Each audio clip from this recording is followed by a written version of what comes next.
This is lesson 444 in the spread of Islam. Let's get started.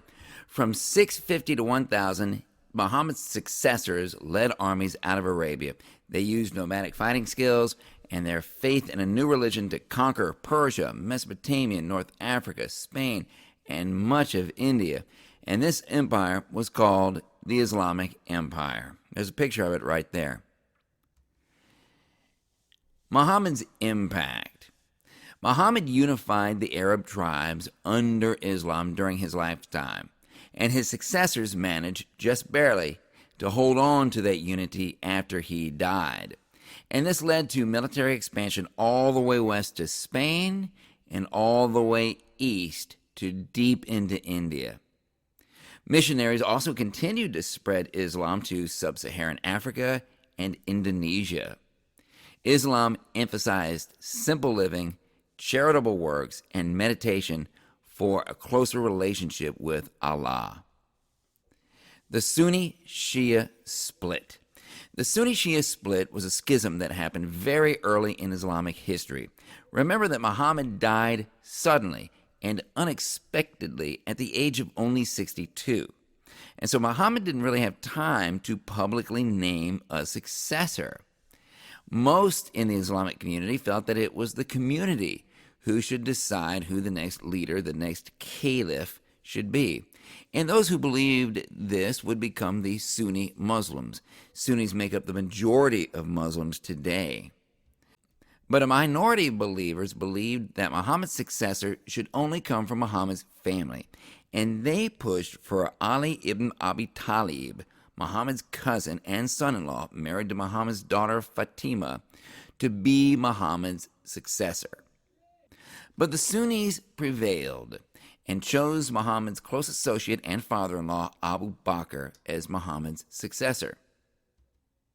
Abu Bakr assumed the role of leadership of the Muslims from 632 to 634. Abu Bakr was the first of four caliphs that make up the Rashidun Caliphate from 632 to 661. And Rashidun means the rightly guided. So these are the four rightly guided ones. The Shiites didn't think these first three rightly guided guys were so rightly guided. Eventually, Muhammad's relative, Ali, the man that the Shiites wanted in charge from the beginning, did become that fourth Rashidun, that fourth rightly guided caliph. So it seemed like maybe everyone would get what they wanted and things would be okay between the Sunnis and the Shiites. Then, in 661, Ali was assassinated while he was praying in the great mosque at Kufa. Ali's son, Hussein, who was also Muhammad's grandson, made a push for being the next caliph. But Hussein and almost all of his relatives and followers were killed or captured by the caliph that the Sunnis chose, Yazid I. This happened in the all-important, pivotal, defining Battle of Karbala in the year 680. This Battle of Karbala marks the point at which Islam would be split into two sects forever. Shiite Muslims still commemorate the Battle of Karbala every year for a period of several days.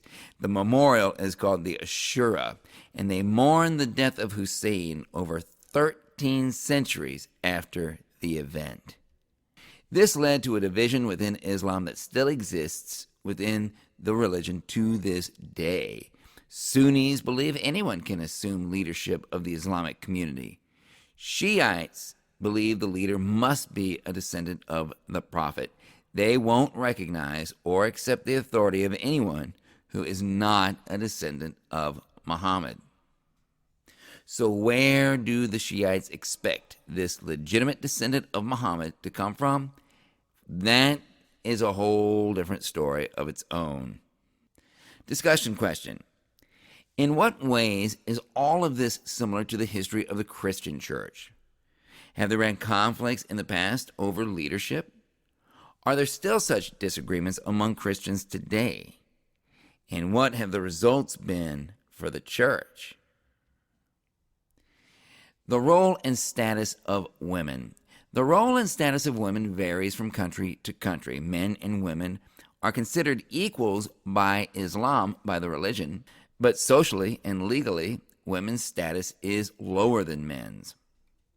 Women were given certain rights in law in Europe, property rights. The dowry remained the property of the bride. Women could earn wages, manage their own money, and they got inheritance rights. And marriage as a contract was based upon consent, and divorce was a possibility. The Islamic Empire was paternalistic, and as you know, that means that the men are in charge. Veils and head coverings, a pre-Islamic Persian practice, became more widespread over time, and polygamy was allowed. Women enjoyed more equality in Islam's early period, before conquest and contact with more settled civilizations led to the treatment of women as objects in some households, especially elite households, where you had a harem. Islamic practice allows 4 wives, and polygamy was widespread with those who could afford it. Some vocabulary to know: Sunni, Shiite, Caliph, Jihad, Sultan, and Mosque. Arabs benefited from the decline of the Byzantine and Sasanian, that's Persian, empires.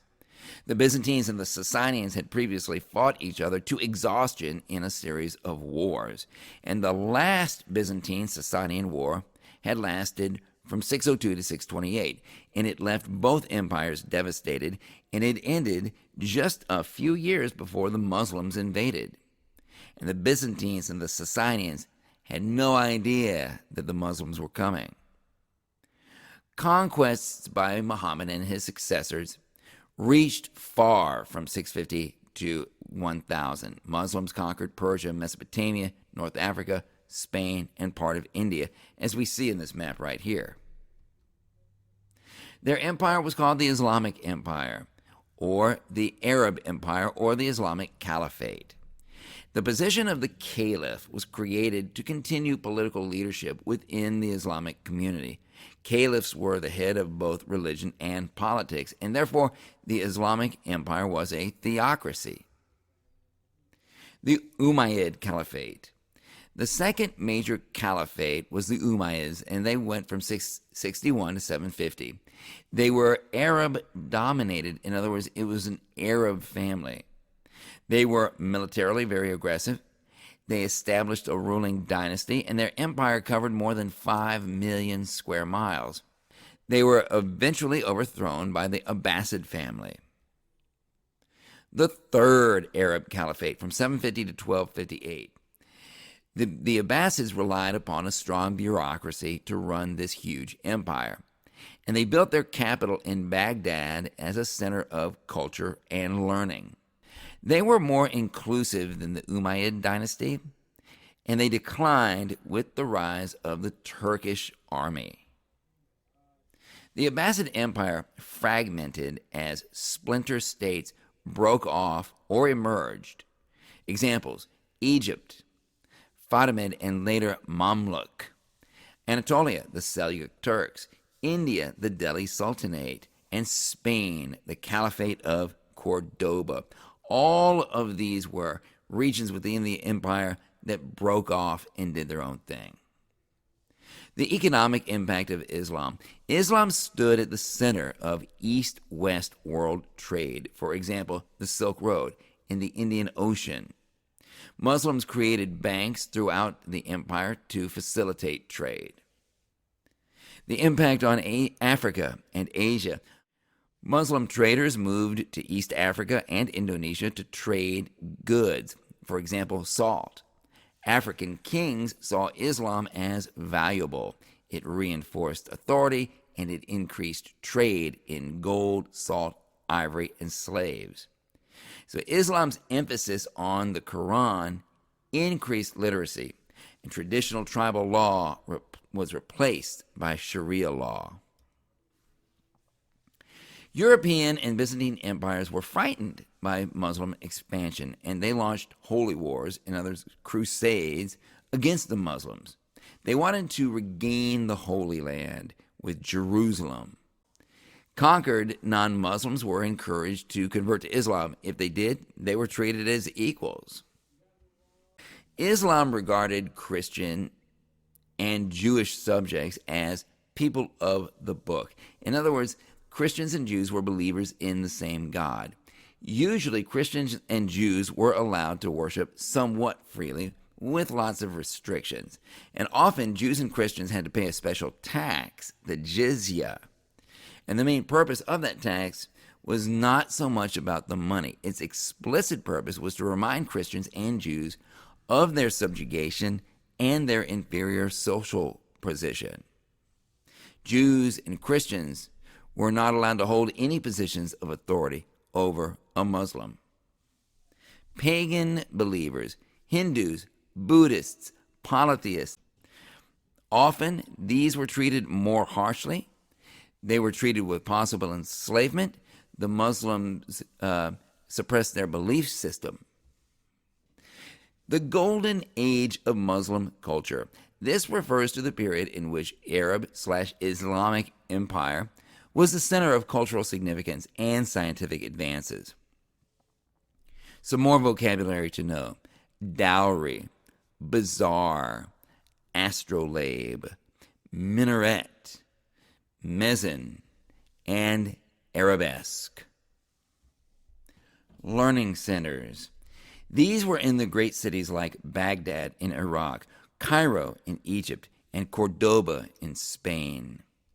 These cities hosted great libraries and institutions of learning, and a prime example is the great library of Baghdad called the House of Wisdom. Historians debate over exactly what the House of Wisdom actually was. Ancient texts refer to it, but there's no archaeological evidence of such a building in Baghdad. Some argue that ancient references to a House of Wisdom may simply have referred to the community of scholars who were active in Baghdad. But either way, any way you want to look at it, institutions like the House of Wisdom preserved ancient classical texts as well as new Islamic language. Muslims adopted Indian numerals, and because they used them, the world came to know these numerals as Arabic numerals. This led to advances in algebra and geometry. Scientific advances, as astronomical observations, they knew that the earth was round. Ibn Sina wrote a major medical textbook, and it became the basis for medicine in the Islamic world and in Europe. And it developed theories about things like contagion of disease, and this was without germ theory. Also during this time, the first hospitals developed. Philosophy. Muslims preserved and translated ancient Greek works like Aristotle, and then they reintroduced them to Europeans through trade and conflict, and this helped spark the Renaissance and the oceanic explorations of the 15th and 16th centuries. Technology. The astrolabe. This was a navigational instrument. It used stars for oceanic navigation, and eventually it allowed European explorers to cross the Atlantic, and they used it to find new routes to Asian markets beginning around 1500. Art and architecture. Depicting human beings and animals in religious art, especially depicting the prophet, was considered a form of idolatry. Only God can create living creatures, and therefore putting living creatures in religious art was seen as an attempt to put oneself in the place of God. Islamic religious art had to compensate for no living creatures by creating beautiful complex patterns. And these emphasized geometric patterns like stars, and they included beautiful writing called calligraphy. They included elaborate patterns known as arabesque. Religious structures, mosques, showcased advances in domes and minarets in large-scale architecture. Ideas that spread from the Far East that's China, across the Muslim world to Western Europe through trade. Gunpowder, the astrolabe, the compass, sailing techniques, paper making. Muslim invaders established the Delhi Sultanate in India, and this was later destroyed by Timur Lenk, also known as Tamerlane. Many in northwest India, and that's modern-day Pakistan, converted to Islam. Lower caste Hindus converted in order to raise their social status. Islam didn't have a caste system. Tension continues today in India and Pakistan. Monotheism versus polytheism, and the equality of believers versus the caste system.